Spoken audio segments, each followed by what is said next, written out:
ಭಾಳ ಇಷ್ಟಪಟ್ಟು ಮಾಡಿದ್ದಾರೆ, ಕಷ್ಟಪಟ್ಟು ಮಾಡಿದ್ದಾರೆ ಗೊತ್ತಿಲ್ಲ ನನಗೆ, ಇಷ್ಟಪಟ್ಟು ಮಾಡಿದ್ದೀರ ಸಿನಿಮಾ. ನನಗೆ ತುಂಬ ಖುಷಿ ಆಯ್ತು. ಅರೆ ಈ ಸಿನಿಮಾದಲ್ಲಿ ನಾನು ಇದ್ದೀನಿ ಕಣೆ ಅಂತ ಒಂದು ಹೆಮ್ಮೆ ಆಗುತ್ತೆ ನನಗೆ. ಆ ಅಪ್ಪು ತೂಕ ನಾವು ತೂಗಕ್ಕಾಗುತ್ತೋ ಗೊತ್ತಿಲ್ಲ ನನಗೆ. ಬಟ್ ಈ ಪಿಕ್ಚರಿಗೆ ನನಗೇನು ಇಷ್ಟ ಆಯಿತು ಅಂತ ಯಾತಕ್ಕೆ ಒಪ್ಕೊಂಡೆ ಅಂದರೆ, ಒಂದು ಒಳ್ಳೆ ಸಮಸ್ಯೆ ಇದೆ, ಒಂದು ಒಳ್ಳೆ ಪ್ರಶ್ನೆ ಇದೆ ಎಲ್ರಿಗೂ. ಶಿಕ್ಷಣ ಅನ್ನೋದು ಅನಿವಾರ್ಯತೆನ ಇಲ್ಲ ಅವಶ್ಯಕತೆನ ಅಂತ ನಿಮ್ಮೊಳಗೆ ನೀವೇ ಪ್ರಶ್ನೆ ಹಾಕ್ಕೊಳ್ಳಿ. ಎಜುಕೇಷನ್ ಅನ್ನೋದು ಅನಿವಾರ್ಯನ ಇಲ್ಲ ಅವಶ್ಯಕತೆನ ಅಂತ ನಮಗೆ ಗೊತ್ತಿಲ್ಲ. ಇನ್ನೂ ಅನಿವಾರ್ಯ ಅಂತ ಓದ್ತಾ ಇದೀವಲ್ಲ, ಅವಶ್ಯಕತೆ ಅಂತ ಓದ್ತಿದ್ದೀವೋ ಗೊತ್ತಿಲ್ಲ.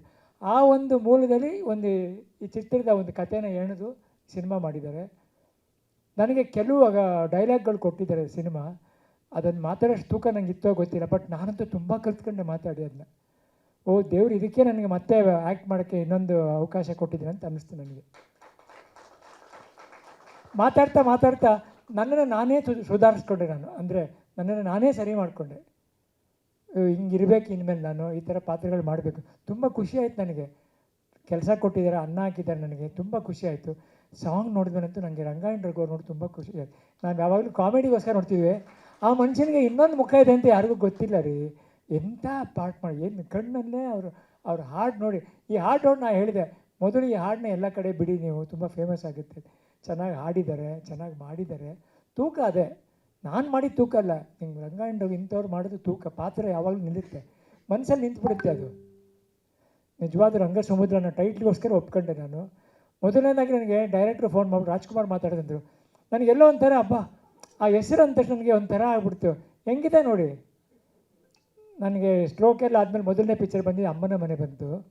ಆವಾಗ ಪಿಕ್ಚರ್ ಹೆಸರು ನನಗೆ ಅಮ್ಮನ ಮನೆ. ನಮ್ಮ ಅಮ್ಮನೇ ಕಳಿಸ್ಕೊಟ್ರಂಗೆ, ನಮ್ಮ ಅಮ್ಮ ತೀರೋಗಿ ಸ್ವಲ್ಪ ದಿನ ಆಗಿತ್ತು. ಇದು ರಾಜ್ಕುಮಾರ್ ಅವ್ರು ಮಾಡ್ತಿದ್ದಾರೆ ಡೈರೆಕ್ಟರ್ ಅಂತ ಖುಷಿ ಆಯ್ತು. ಆಮೇಲೆ ಪುನೀತ್ ರಾಜ್ಕುಮಾರ್ ಅವ್ರು ಮಾಡಬೇಕಾಗಿತ್ತು, ಅವ್ರು ಕೇಳಿದ್ರಂತ ಇನ್ನೂ ಖುಷಿ ಆಯ್ತು ನನಗೆ. ಆಮೇಲೆ ಅವ್ನ ಫೋಟೋ ಹಿಡ್ಕೊಂಡು ಅಂದರೆ ಅವನು ಇದ್ದಾನೆ ಈ ಟೈಮಲ್ಲಿ ಇದ್ದಂಥ ಸಮಯದಲ್ಲಿ ಮಾಡಿದ್ದೀವಿ ಅಂತಲೇ ಈ ಸಿನಿಮಾ.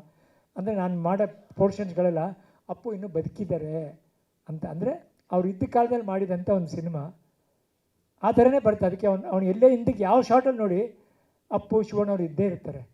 ಇದೊಂದು ಒಂಥರ ನಮ್ಮ ಕುಟುಂಬ ಜೊತೆ ಆ್ಯಕ್ಟ್ ಮಾಡ್ದಂಗೆ ಆಯ್ತು ನನಗೆ.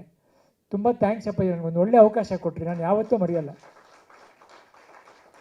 ನೀವು ಇನ್ನೂ ಎಲ್ಲೆಲ್ಲಿ ಹೋಗ್ತೀರ, ಏನೇನು ಪ್ರಮೋಷನ್ ಬಂದರೂ ನಾನು ಪ್ರೀತಿಯಾಗಿ ಬಂದು ಮಾಡಿಕೊಡ್ತೀನಿ ಅಪ್ಪಾಜಿ. ನನ್ನ ಕರ್ತವ್ಯ, ನನ್ನ ಕೆಲಸ ಅದು. ತುಂಬ ಖುಷಿ ಆಯ್ತು ಅಪ್ಪಾಜಿ. ಅದೊಂದು ಸಾಂಗ್ ನೋಡಿದ್ರೆ ಸಾಕು ಅನ್ನಿಸ್ತು, ಈ ಸಿನಿಮಾದಲ್ಲಿ ನಾನು ಇದ್ದೀನಿ ಅಂತ ಖುಷಿ ಆಯಿತು. ಒಳ್ಳೇದಾಗಲಿ ಅಪ್ಪಾಜಿ, ಇಡೀ ತಂಡಕ್ಕೆ, ಇಡೀ ಸಿನಿಮಾ ರಂಗಕ್ಕೆ, ಇಡೀ ಸಿನಿಮಾ ತಂಡಕ್ಕೆ ಒಳ್ಳೇದಾಗಲಿ. ದೇವ್ರು ನಿಮ್ಮ ಜೊತೆ ಇರ್ತಾನೆ ಅಪ್ಪಾಜಿ. ನಾನಂತೂ ತುಂಬ ಖುಷಿಪಟ್ಟೆ. ಎಲ್ರಿಗೂ ನಮಸ್ಕಾರ, ಎಲ್ಲರಿಗೂ ಹೊಸ ವರ್ಷದ ಶುಭಾಶಯಗಳು.